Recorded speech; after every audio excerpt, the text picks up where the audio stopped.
Hello students, स्वागत है आप सभी का आशीष सिंह लेक्चर्स की इस लेटेस्ट लाइव स्ट्रीम में। दोस्तों, इस लाइव स्ट्रीम में हम लोग रदरफोर्ड के परमाणु मॉडल के बारे में बात करने वाले हैं। हालांकि कल की कक्षा में बहुत विस्तार में हमने रदरफोर्ड के अल्फा प्रकीर्णन प्रयोग का अध्ययन कर लिया था, सही है। और अल्फा प्रकीर्णन प्रयोग का अध्ययन करने के बाद में हमें कुछ निष्कर्ष निकल के आए थे बहुत अच्छे अच्छे, और उनके आधार पर मैंने आपको बताया था कि रदरफोर्ड ने परमाणु का मॉडल प्रस्तुत किया था। आज हम उसी मॉडल के बारे में बात करेंगे। आज हम उसी मॉडल को विस्तार से पढ़ते हुए ये जानेंगे कि उस मॉडल में क्या अच्छी बातें हैं और उस मॉडल के अंदर क्या कमियां हैं। दोनों बातों पर विचार करेंगे कि क्या उसकी अच्छी बात है, क्या उस मॉडल की कमी है और किस प्रकार उसको आने वाले टॉपिक्स में सुधारा गया। अगर आप एक चेन की तरह इस टॉपिक को पढ़ेंगे, देखो चेन का मतलब ये होता है कि अगर एक टॉपिक आपने पढ़ा है तो दूसरा टॉपिक उससे कनेक्टेड है, फिर तीसरा टॉपिक उससे कनेक्टेड है। इस प्रकार आपकी एक चेन बनती जाती है। अगर कहीं भी आपने उस चेन को ब्रेक कर दिया तो टॉपिक की कंटिन्यूटी ब्रेक होती है और फिर समझने में हमें दिक्कत होती है। इसलिए विशेष ध्यान रखें कि आप सारे लेक्चर्स को सीरीज से देख रहे हैं और आज की क्लास अटेंड करने से पहले आपने इसके जस्ट पहले वाली क्लास अटेंड कर रखी है। आपको आइडिया है कि अल्फा प्रकीर्णन प्रयोग क्या था, आपको आइडिया है इस बात का कि अल्फा प्रकीर्णन प्रयोग में क्या प्रेक्षण थे, क्या परिणाम थे और उससे क्या निष्कर्ष निकल के आया था। हल्का से रिवाइज करते हुए आगे बढ़ेंगे। अल्फा प्रकीर्णन प्रयोग में सबसे पहले प्रेक्षण क्या क्या थे उन पर विचार करते हैं अच्छे से। देखिए, अल्फा प्रकीर्णन प्रयोग का सबसे बड़ा प्रेक्षण यह था कि अधिकांश अल्फा कण सीधे निकल गए।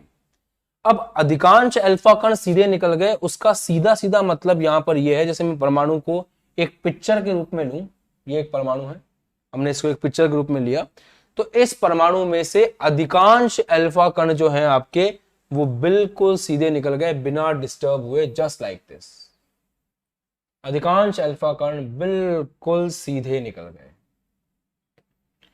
अब यह बात कही जाती है कि अगर परमाणु के अंदर से अधिकांश अल्फा कण बिल्कुल सीधे गुजर रहे हैं, इसका मतलब यह है कि परमाणु का अधिकांश भाग जो है वो खाली है, खाली अधिकांश भाग। फिर आपने जाना कि कुछ अल्फा कण छोटे से कोण से विक्षेपित हुए। जैसे ये अल्फा कण आया, छोटे से कोण से ऐसे विक्षेपित हो गया,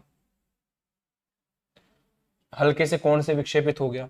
अब दिमाग में ये बात आती है कि यार अल्फा कण बहुत खतरनाक पॉजिटिव हैं। अल्फा कण के बारे में आपने पढ़ा है, हीलियम का नाभिक होता है He2+। तो जो अल्फा कण सामने से आ रहे हैं वो अल्फा कण धनात्मक हैं, वो अल्फा कण पॉजिटिव हैं। और पॉजिटिव अल्फा कण का मतलब यह है प्यारे बच्चों कि अगर एक प्लस सामने से आ रहा है तो उस प्लस को दूसरा प्लस ही परेशान कर सकता है। ये बात भी एकदम सही है भाई, सामने से अगर कोई प्लस आ रहा है तो उस प्लस को सामने कोई दूसरा प्लस ही परेशान कर सकता है। इसका मतलब यह है कि नाभिक जैसी कोई चीज है, मतलब सारे प्लस जो है इसके एक जगह पर है। पहले पता है विचारधारा किस तरह की थी? पहले थॉमसन ने कहा था कि जैसे ये आपका परमाणु है तो इस परमाणु में ये जो प्लस है ये चारों तरफ इस प्रकार से फैला हुआ है। परंतु रदरफोर्ड ने कहा कि अगर ऐसा होता तो सामने से जो He2+ आ रहा है उस He2+ को ये सब लोग बिखरे हुए प्रतिकर्षण नहीं दे सकते थे, क्योंकि वो कहते हैं ना कि अगर आप बिखरे हुए हो, अगर आप अलग अलग हो तो आप कमजोर हो, अगर आप एक मुट्ठी के रूप में साथ में आ जाओ, अगर आप संगठित हो जाओ तो फिर आप मजबूत बन जाओगे, फिर आपका सामना कोई नहीं कर सकता इस दुनिया में। तो वही बात है, रदरफोर्ड ने ये कहा कि अगर ये He2+ को इस प्रकार से विक्षेपित कर रहा है, इसका मतलब ये प्लस छितरा हुआ नहीं है, ये प्लस ऐसे फैला हुआ नहीं है, ये सारे प्लस एक जगह पर हैं, इकट्ठे हो रखे हैं। तभी ऐसा संभव है कि आपके जितने भी प्लस आप यहां पे देख रहे हो वो सारे प्लस जो हैं वो एक जगह पर आकर के इकट्ठा हैं। तभी उनके अंदर इतनी ताकत पैदा हो चुकी है कि वो इस अल्फा कण को विक्षेपित कर सके। तो यहां समझ में आता है कि कुछ अल्फा कण कुछ कोण से विक्षेपित हुए, जस्ट अ मिनट, कुछ अल्फा कण कुछ कोण से विक्षेपित हुए। इसका मतलब यह है कि कहीं पे पॉजिटिव है और कहीं एक ऐसी जगह है जहां पे सारे प्लस एक साथ इकट्ठा हैं और उन्होंने एक साथ मिल करके इस तीव्र गति से आते हुए अल्फा कण को भी धक्का देके अपने से दूर कर दिया। क्लियर है बात? समझ में आ गई यहां तक? पक्का, कोई दिक्कत नहीं है। चलो अब आगे बात करते हैं। ये दूसरा ऑब्जर्वेशन था जिसके बारे में मैंने आपको कल बहुत विस्तार में बताया था।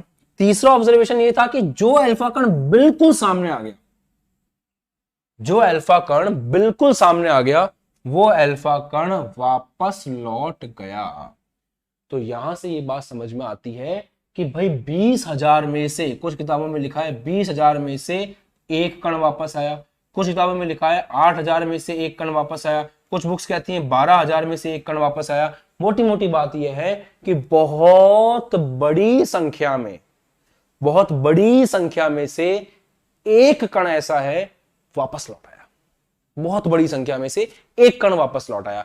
उस कण की बदकिस्मती पता है क्या रही होगी? वो कण बिल्कुल इस प्लस के सामने आ गया होगा। उस कण की बदकिस्मती यही रही होगी कि वो कण इस प्लस के बिल्कुल सामने आ गया होगा, इसलिए उसको बाउंस बैक होना पड़ा। और क्योंकि इतनी बड़ी संख्या में से एक ही कण वापस आया है, इसका मतलब यह है कि ये जो नाभिक है, जिसको नाभिक नाम दिया गया था बाद में, उस नाभिक का आकार जो है वो अत्यंत सूक्ष्म आकार है। और आप लोगों ने इसके आकार के बारे में बात की भी है यार, भूल गए क्या? जो परमाणु है उस परमाणु का आकार है 10 की घात माइनस 10 मीटर, और जो नाभिक है उस नाभिक का आकार है 10 की घात माइनस 10 मीटर। मतलब यही है, मैंने आपको बताया भी था कि अगर आप फुटबॉल के ग्राउंड को, ये फुटबॉल का ग्राउंड है, इस फुटबॉल के ग्राउंड को अगर आप परमाणु मानते हो, तो उस फुटबॉल के ग्राउंड के बीच में जो मक्खी बैठी हुई है वो आपका नाभिक है। अगर पूरे परमाणु के ग्राउंड को आप फुटबॉल मानते हो, तो उसके बीच में एकदम सेंटर में जो मक्खी बैठी हुई है वो आपका क्या है? नाभिक है। क्लियर हो गया? कोई दिक्कत नहीं है किसी भी बच्चे को यहां तक समझने में, विचार करने में कोई दिक्कत नहीं है? मजा आ गया एकदम टॉपिक में? चलो अब आगे बढ़ते हैं। इस पूरी चीज को समझने के बाद रदरफोर्ड ने परमाणु का एक मॉडल प्रस्तुत किया, जिस मॉडल को हम कहते हैं रदरफोर्ड का परमाणु मॉडल। तो अब उसके बारे में बात शुरू करते हैं, रदरफोर्ड का परमाणु मॉडल। अब देखो, रदरफोर्ड ने यह बोला कि सेंटर में नाभिक है और इस नाभिक के सामने इलेक्ट्रॉन है।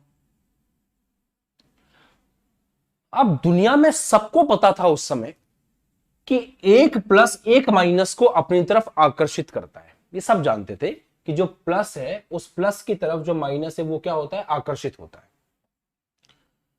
तो जब ये प्लस इस माइनस की तरफ आकर्षित होता है, तो इसका मतलब ये नहीं हो सकता ना कि ये इलेक्ट्रॉन नाभिक के चारों तरफ बस बैठा रहे।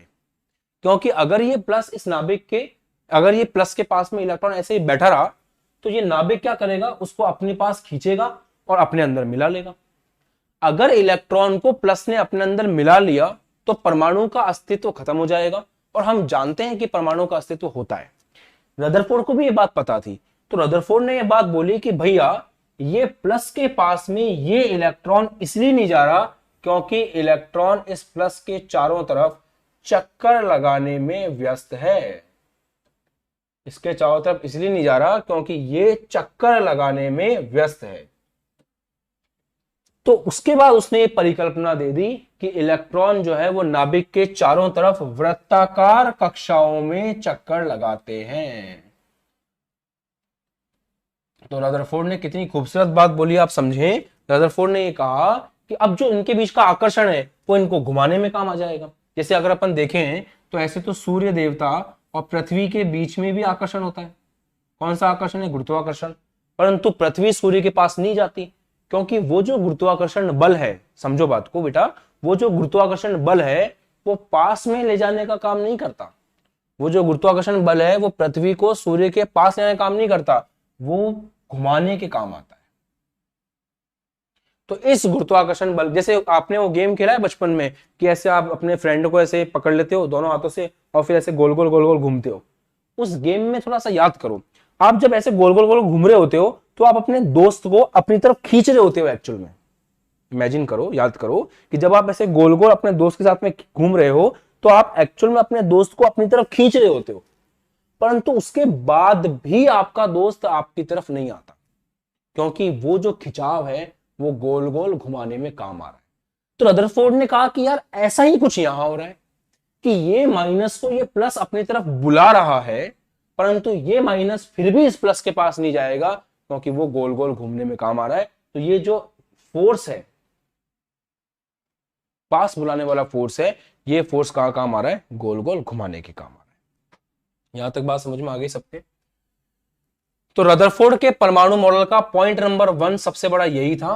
पॉइंट नंबर 2 पॉइंट थे। पॉइंट नंबर 1 ये था कि परमाणु का सकल द्रव्यमान, परमाणु का सारा द्रव्यमान उसके केंद्र में संकेंद्रित माना जा सकता है, और परमाणु में जो प्रोटॉन है वो सारे प्रोटॉन उसके केंद्र में रहते हैं, और जहां प्रोटॉनों का घर है उसको हम लोग नाभिक कहते हैं।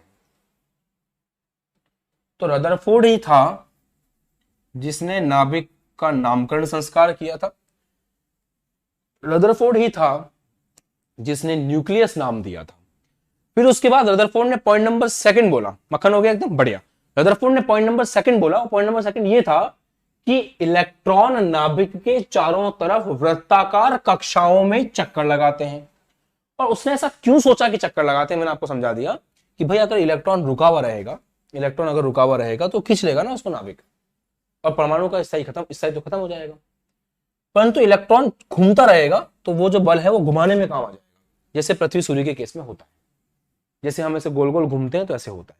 जैसे हम लोग रस्सी बना के ऐसे रस्सी बनाते हैं, हम रस्सी मान लो अपनी रस्सी से पत्थर बांध दिया, और रस्सी से पत्थर बांध के आप ऐसे गोल गोल घुमा रहे हो, तो रस्सी से पत्थर बांध के जब आप गोल गोल घुमा रहे हो तो आप खींच रहे हो पत्थर को अपनी तरफ, फिर भी पत्थर आपकी तरफ नहीं आ रहा, क्योंकि वो जो खिंचाव है वो आपकी तरफ लाने में काम नहीं आ रहा। जो आप खींच रहे हो वो पत्थर को पास बुलाने में काम नहीं आ रहा, वो पत्थर को गोल घुमाने में काम आ रहा है।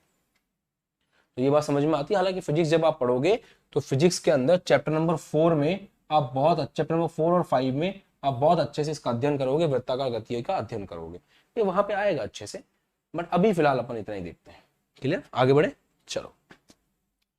अब रदरफोर्ड के मॉडल में बहुत सारी कमियां भी थी, जरा उन कमियों पे गौर करते हैं, उन कमियों के बारे में बात करते हैं कि रदरफोर्ड के मॉडल में क्या बुरी वाली कमी थी। मॉडल समझ में आ गया सबको अच्छे से? ठीक है।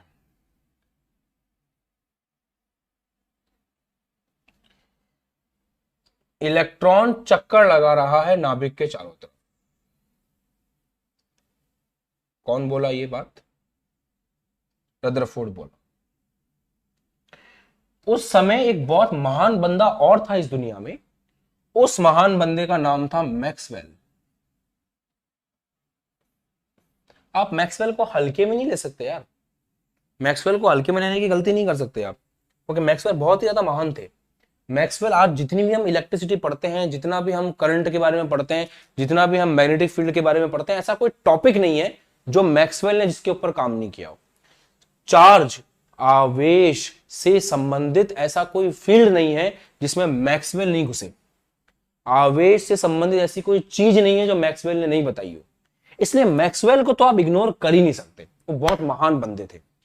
तो उन्होंने एक थ्योरी दी थी अपनी।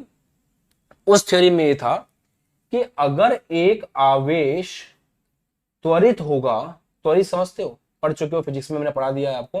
त्वरित का मतलब है वेग में परिवर्तन।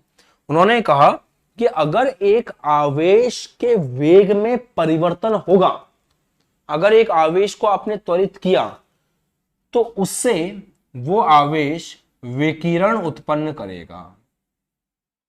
अब आपको विकिरण कम समझ में आ रहा है, कोई दिक्कत नहीं है। विकिरण का मतलब आप सिंपल मान लो ऊर्जा उत्पन्न करेगा। मतलब यह हुआ कि अगर किसी भी आवेश के वेग में आपने कभी भी परिवर्तन किया तो उस आवेश में से ऊर्जा मुक्त होगी विकिरण के रूप में। आवेश त्वरित, त्वरित का मतलब होता है वेग को बदलना, और वेग को बदलने के दो तरीके हैं। वेग एक सदिश राशि है, तो वेग को बदलने के दो तरीके हो सकते हैं। पहला, आप वेग का परिमाण बदल दो, दूसरा आप वेग की दिशा बदल दो। तो वेग को बदलने में एक्चुअल में दो तरीके हैं। वेग को बदलने के एक्चुअल में दो तरीके हैं। वेग को बदलने के दो तरीके क्या हैं? एक तो आप उसका परिमाण बदल दो, दूसरा आप उसकी दिशा बदल दो। सही है, ये दो तरीके हैं। अब कैसे करेंगे ये? यहां जो इलेक्ट्रॉन चल रहा है उसके बारे में विचार करो। मान लिया आपका इलेक्ट्रॉन एक फिक्स वेग से घूम रहा है, मान लेते हैं 5 मीटर प्रति सेकंड। मान लेते हैं कि इलेक्ट्रॉन एक फिक्स वेग से घूम रहा है, परंतु जैसे इलेक्ट्रॉन थोड़ा सा आगे बढ़ रहा है, इलेक्ट्रॉन की दिशा में परिवर्तन हो रहा है। क्योंकि देखो, जब भी आप किसी गोल गोल पथ पे चल रहे हो तो आपकी दिशा हर एक सेकंड बदलती है, और जिस पथ पे आप चल रहे हो उसके जिस भी बिंदु पे आपको दिशा देखनी है वो वहां पे स्पर्श रेखा के रूप में होती है। तो बात समझना चाहें तो बहुत ज्यादा महत्वपूर्ण है बात यह है कि अपन ये बात बोल सकते हैं कि जो वेग है उसको बदलने के दो तरीके हैं। पहला तरीका यह है कि आप वेग का परिमाण बदल दो, दूसरा दिशा बदल दो। तो यहां पे जब इलेक्ट्रॉन इसके चारों तरफ चक्कर लगा रहा है तो उस समय उसकी दिशा बदल रही है, और दिशा में परिवर्तन होने के कारण वेग बदल रहा है। और अगर वेग बदल रहा है तो इसका मतलब क्या है? वहां पर त्वरण है। और अब आते हैं मैक्सवेल भाई साहब की थ्योरी पे। तो मैक्सवेल ये बोलता है कि अगर आवेश में त्वरण है तो वो विकिरण या ऊर्जा का उत्सर्जन करेगा। इसका मतलब जो इलेक्ट्रॉन यहां पे घूम रहा है उसके अंदर से ऊर्जा क्या होगी? मुक्त होगी, उसके अंदर से ऊर्जा बाहर निकलेगी। और अगर मैं आपको ये बोलूं कि आपके शरीर की ऊर्जा धीरे धीरे धीरे धीरे कम होती जा रही है, अगर मैं आपको ये बोलूं आपके शरीर की ऊर्जा धीरे धीरे कम होती जा रही है, इसका मतलब आप थकते जाओगे। अगर आप थकते जा रहे हो तो जो भी काम आप कर रहे हो धीरे धीरे वो काम बंद हो जाएगा। बिल्कुल वैसे ही जब ये इलेक्ट्रॉन इस नाभिक के चारों तरफ गोल गोल चक्कर लगा रहा है तो इसके वेग की दिशा बदलना के कारण इसके अंदर त्वरण उत्पन्न हो रहा है। और अगर इसके अंदर त्वरण उत्पन्न हो रहा है तो ये एक त्वरित आवेश है। अगर ये त्वरित आवेश है तो ये विकिरण का उत्सर्जन करेगा। अगर ये विकिरण का उत्सर्जन करेगा तो धीरे धीरे धीरे धीरे आपका इलेक्ट्रॉन की ऊर्जा कम होती जाएगी, और एक समय ऐसा आएगा कि आपका इलेक्ट्रॉन जो है, क्योंकि ऊर्जा उसकी कम होती जा रही है, वो धीरे धीरे धीरे धीरे अपने रास्ते को छोटा करता जाएगा। ऊर्जा कम होती जाएगी, ऊर्जा कम होती जाएगी, कम होती जाएगी, कम होती जाएगी, और एट द एंड जाकर क्या होगा? वो आपके नाभिक से टकरा जाएगा।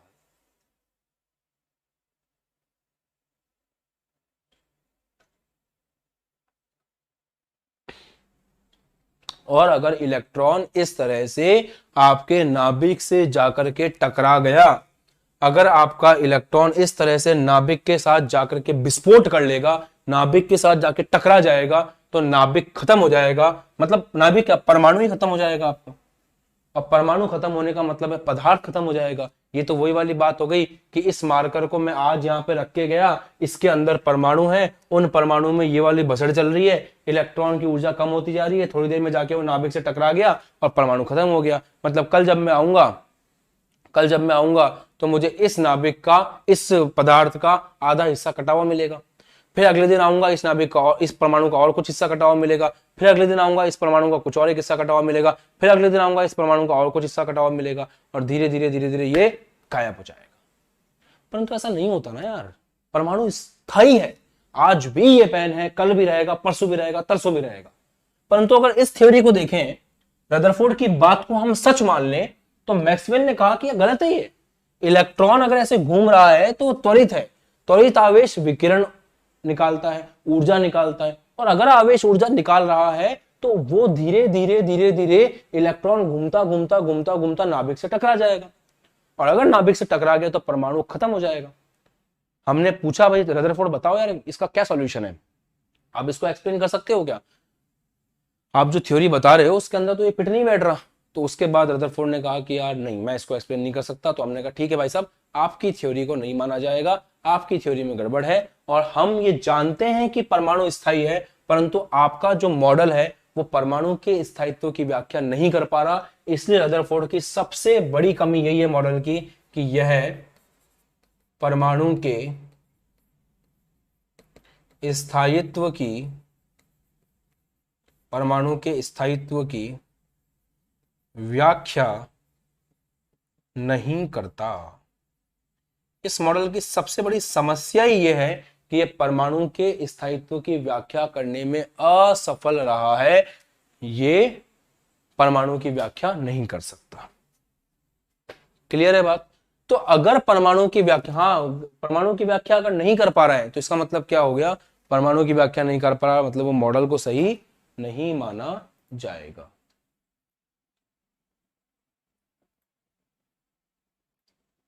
बताओ बच्चों, यहां तक ठीक है? कोई डाउट नहीं है किसी को?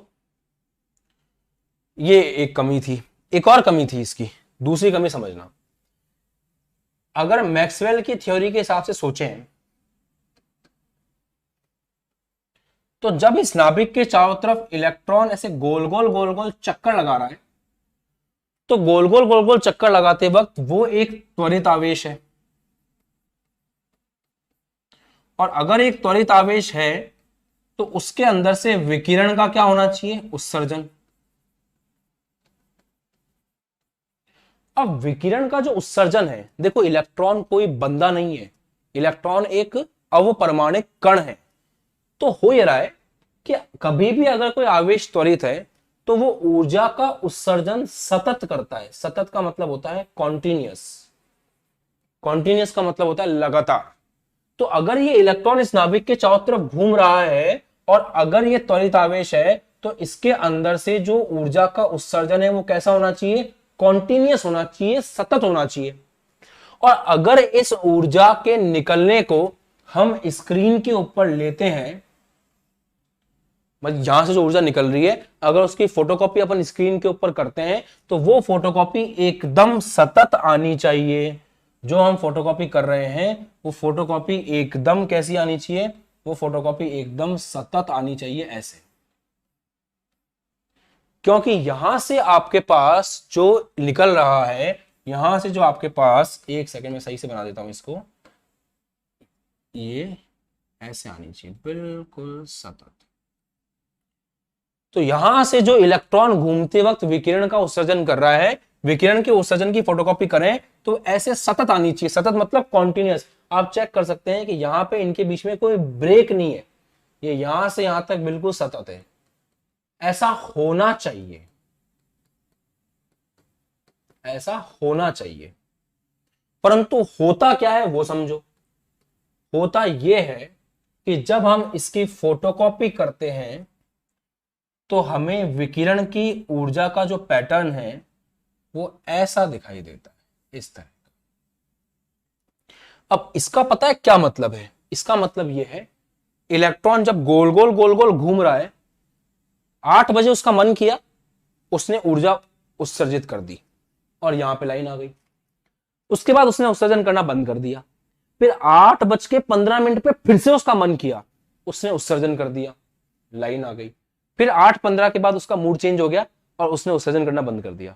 फिर 8:30 पे उसका फिर से मूड किया, उसने फिर से उत्सर्जन कर दिया। क्या ऐसा होता है? इलेक्ट्रॉन कोई मूडी इंसान नहीं है, इलेक्ट्रॉन एक कण है। तो अगर इलेक्ट्रॉन नाभिक के चारों तरफ घूमते हुए उस ऊर्जा का उत्सर्जन कर रहा है तो वो सतत होना चाहिए, ऐसे लाइन नहीं हो सकती उसके अंदर। इसका मतलब यह कि कभी कर रहा है कभी नहीं कर रहा, जबकि मैक्सवेल की थ्योरी में ऐसा कोई पॉइंट था ही नहीं कि इलेक्ट्रॉन कभी मन करेगा कोई आवेश का तो वो करेगा उत्सर्जन, फिर नहीं करेगा, फिर नहीं करेगा, फिर नहीं, ऐसा कुछ नहीं था। वहां यह था कि अगर एक आवेश त्वरित है तो वो लगातार ऊर्जा का उत्सर्जन करेगा, और वो अगर लगातार ऊर्जा का उत्सर्जन कर रहा है तो उसकी फोटोकॉपी जब हम करें तो हमें ऐसे लगातार ऊर्जा का उत्सर्जन करते हुए बैंड मिलना चाहिए। परंतु हमको ऐसे लाइन के फॉर्मेट में मिल रहा है। इसका मतलब कभी वो उत्सर्जन कर रहा है, कभी उत्सर्जन नहीं कर रहा है, कभी उत्सर्जन कर रहा है, कभी उत्सर्जन नहीं कर रहा है। और इसको बोलते हैं लाइन स्पेक्ट्रम। अब आप बोलोगे सर ये स्पेक्ट्रम शब्द का मतलब क्या है? तो आपने 10th क्लास में सबसे पहले शब्द को सुना था कि सूर्य का जो प्रकाश है, याद करो, सूर्य के प्रकाश में 7 रंग होते हैं, 7 कलर होते हैं। जब उन 7 कलरों को प्रिज्म पे से गुजारा जाता है तो प्रिज्म उन सभी कलर्स को अलग कर देता है और अलग करके 7 रंगों में, प्रिज्म जो है उन सभी कलर्स को अलग करके 7 रंगों में बांटता है। और उस 7 रंग को जब स्क्रीन पर लेते हैं तो हमें विबग्योर का पैटर्न मिलता है। और इस पैटर्न को हम लोग सूर्य के प्रकाश का स्पेक्ट्रम कहते हैं। सो स्पेक्ट्रम शब्द का मतलब सिंपल भाषा में पैटर्न है। तो सूर्य के 7 कलर्स को स्क्रीन पर लेना, सूर्य का स्पेक्ट्रम, और परमाणु से जो ऊर्जा निकल रही है, विकिरण निकल रही है, उसको स्क्रीन पर लेना, परमाणु का स्पेक्ट्रम। और परमाणु का स्पेक्ट्रम हमें लाइन के रूप में प्राप्त हो रहा है, इसलिए इसका नाम हमने रख दिया लाइन स्पेक्ट्रम। और इस प्रकार का स्पेक्ट्रम अगर होता तो वो कहलाता सतत स्पेक्ट्रम, जहां पे कोई भी ब्रेक नहीं है बीच में, ये कॉन्टिन्यूअस है। और इसको आप असतत भी बोल सकते हो, क्योंकि यहां पे बीच में ब्रेक हो रहा है, ये नॉन कॉन्टिन्यूअस है, कॉन्टिन्यूअस नहीं है। आई बात समझ में? तो क्या आपको ये समझने में दिक्कत है कि रदरफोर्ड के मॉडल की दूसरी सबसे बड़ी कमी क्या थी? क्या यहाँ पे कोई ऐसा बच्चा है जिसको समझ में नहीं आया हो कि यार रदरफोर्ड का मॉडल जो है उसकी दूसरी सबसे बड़ी कमी क्या थी? कोई बच्चा है? मुझे नहीं लगता किसी बच्चे को डाउट रहा होगा रदरफोर्ड के मॉडल को समझने में, क्योंकि रदरफोर्ड के मॉडल में अभी अभी आपने ये बात अच्छे से देख ली है कि सबसे पहली कमी ये थी कि पहले मॉडल था क्या वो समझ लो। इन्होंने कहा था कि नाभिक के चारों तरफ इलेक्ट्रॉन जो हैं वो वृत्ताकार कक्षाओं में चक्कर लगाते हैं। इस मॉडल को लेकर के जब अपन ने मैक्सवेल की थ्योरी के साथ में एनालिसिस किया, तो इस मॉडल का मैक्सवेल की थ्योरी के साथ में एनालिसिस करने पर यह समझ में आया कि अगर एक आवेश त्वरित होता है तो वो अपने अंदर से ऊर्जा का निष्कासन करता है, अपने अंदर से ऊर्जा उत्सर्जित करता है, विकिरण को बाहर निकालता है। तो अगर वो विकिरण को बाहर निकाल रहा है, अगर अपने अंदर से ऊर्जा का उत्सर्जन कर रहा है, इसका मतलब यह है कि धीरे धीरे उसकी ऊर्जा कम हो रही है। तो अगर इलेक्ट्रॉन भी देखें तो उसकी दिशा बदलने के कारण वेग की वो त्वरित है।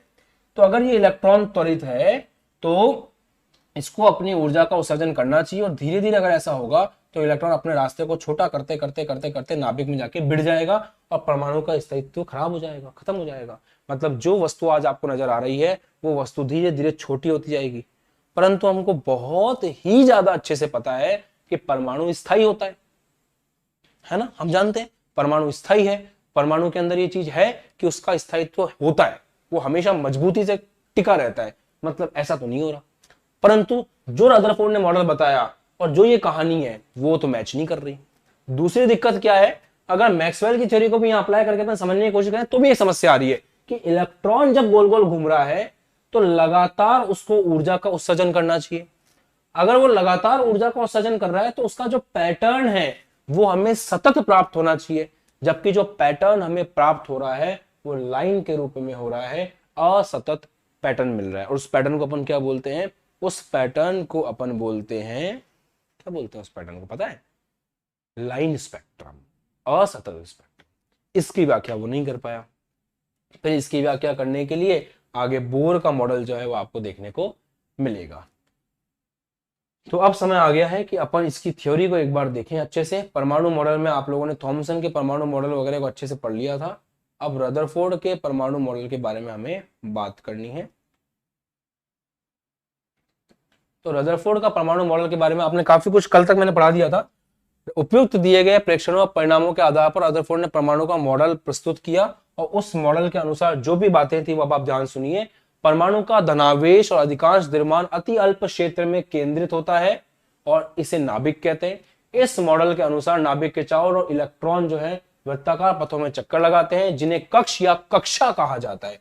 मतलब इसने ये कहा था कि जैसे आपका नाभिक जो है उसके चारों तरफ इलेक्ट्रॉन जो चक्कर लगा रहा है, इसको कक्ष या कक्षा का नाम उन्होंने दिया था, वृत्ताकार पथ उन्होंने कहा था। अतः इसका परमाणु मॉडल सौर मंडल से मिलता है। इस मॉडल के अनुसार इलेक्ट्रॉन और नाभिक आपस में स्थिर वैद्युत आकर्षण बल से बंधे रहते हैं। मतलब ये दोनों के बीच में आकर्षण बल रहता है, जैसे सूर्य और पृथ्वी के बीच में गुरुत्वाकर्षण बल है, और वो गुरुत्वाकर्षण बल इनको आपस में बांध के रखता है, और उसी गुरुत्वाकर्षण बल की सहायता से पृथ्वी सूर्य के चारों तरफ चक्कर लगाती है। वैसे ही इन दोनों के बीच में जो आकर्षण बल है, सुनो, ये एक ऋणावेश है बेटा, ये धनावेश है। आवेशों के मध्य जो आकर्षण बल होता है ना, उसको हम बोलते हैं स्थिर वैद्युत बल। आवेशों के मध्य जो बल होता है उसका नाम होता है कूलाम्ब बल, जिसके बारे में आप क्लास 12th में फर्स्ट चैप्टर में भिड़ते पढ़ोगे। तो कूलाम्ब बल क्या है? दो आवेशों के बीच में लगने वाला बल है। जैसे आप सुनो, दो द्रव्यमानों के बीच में लगने वाले बल को क्या बोलते हैं? गुरुत्वाकर्षण बल। दो चुंबकीय ध्रुवों के बीच में लगने वाले बल को क्या बोलते हैं? चुंबकीय बल। इसी प्रकार दो आवेशों के बीच में लगने वाले बल का नाम क्या है? स्थिर वैद्युत बल, या फिर हम उसको कूलाम बल के नाम से भी जानते हैं। तो आप उसको स्थिर वैद्युत बल भी बोल सकते हो और आप उसको कूलाम बल के रूप में भी देख सकते हो। अब अपन क्या करने वाले हैं, ध्यान समझना। अपन ने रदरफोर्ड का मॉडल पढ़ लिया, रदरफोर्ड का अल्फा प्रकीर्णन प्रयोग पढ़ लिया। हमने ये बहुत अच्छे से जान लिया कि रदरफोर्ड के मॉडल में कमियां क्या क्या हैं।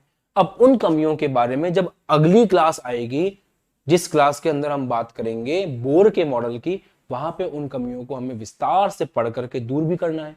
तो जब आप बोर का मॉडल पढ़ने आओ तो इस दिमाग से आना कि आपको बोर के मॉडल के पढ़ने से पहले रदरफोर्ड के मॉडल की दोनों कमियां दिमाग में अच्छे से रहनी चाहिए। कि भाई इस मॉडल की कमी में पहला पॉइंट था मैक्सवेल की थ्योरी और दूसरा पॉइंट था लाइन स्पेक्ट्रम।